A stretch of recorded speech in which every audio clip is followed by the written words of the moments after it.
The Queensland Maroons have announced their team list for State of Origin Game 1. Let's go through the list and I'll give you my thoughts afterwards. The team list includes Kalen Ponga, Xavier Coates, Robert Toya, Hamaso Tabwai-Fidau, Valentine Holmes, Cameron Munster, Dali Cherry Evans, Maweki Fotuaika, Harry Grant, Tino Fa'asu Malawi, Ruben Cotter, Jeremiah Nanai, Patrick Carrigan, Tom Dearden, Lindsay Collins, Bo Furmore, Trent Liero, Kurt Mann, Jesse Arthurs, and Kulikefu Finifeuaki.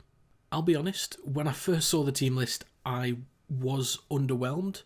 That was from my initial reaction, but if we break down the options, I do think there's a lot to be excited about. Starting with the spine of Ponga, Munster, Cherry Evans and Grant, I don't think you can disagree with any options there. Then with Dearden as 14, maybe the next Ben Hunt going forwards for Queensland. There's a great deal of control and stability from DCE and Grant. Then you put Munster and Ponga in there, they can break down any defensive line. So there's no issues for me as it relates to the spine. Now, unfortunately, the forward pack doesn't feel as powerful as the Blues forwards pack does to me, but it is a versatile forward pack. Tino can play as a prop or lock. Cotter can play as a prop, lock, or in the back row where he's currently listed. And then there's Carrigan, he can play in the front row or lock as well. Then you've got Fotuaika, Nanai, Collins, Finifeuaki and Liero. They're pretty much locked into their club positions as props, back rowers or locks. But a quick word on Bo Furmore. I think he's an extremely hard worker. He can play in the back row or at centre, and due to a lot of injuries that the Titans have dealt with over the past few years, he could comfortably play either of those positions, so he's good for rotation, but he might be one of the more underrated players in the competition. Finally, we have the backline, which is currently listed as Coates, Toya, Tabwai-Fidau and Holmes, three of which I was expecting, but Robert Toya was a strange one to see. Now, he's a rookie this season, and I knew nothing about him coming into 2025, but I think he's been a positive aspect for the Roosters' 2025 campaign.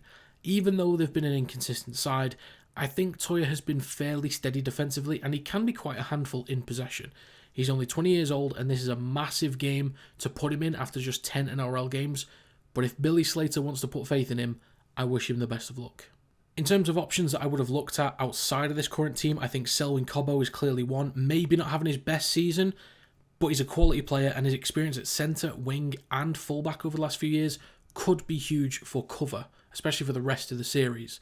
Now, a few Raiders players in Savage and Fogarty I think are genuine options going forwards as well, and if Corey Horsburgh doesn't get a game in Origin at all this year, I will be very surprised. I think there are a few outsiders that could fit in really nicely, but unfortunately they're just kind of behind players that you can't really leave out. So one of the outsiders for me would be Reid Marnie. He could play as the starting 9 or as the 14 as the relief hooker coming off the bench. Depends if, say, Munster's injured one time, Dearden goes to 6 and then 14 becomes available, maybe. Braden Trindle's another one. I think he would do an exceptional job in Origin, but you can't really drop Cameron Munster, especially if he is available. And the third would be Alofiana Khan-Pereira. I'm a big fan of his. I think he could be a great, exciting option for the future. Could replace Valentine Holmes in a couple of years' time.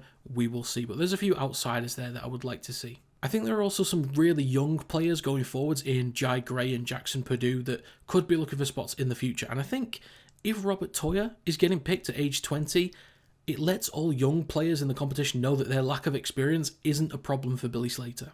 But that is my recap of the Queensland State of Origin Game 1 team. Let me know your thoughts on this team list and let me know who you would have picked for Queensland's Game 1 team. But that's going to be it. Thanks for watching, and I will see you next time.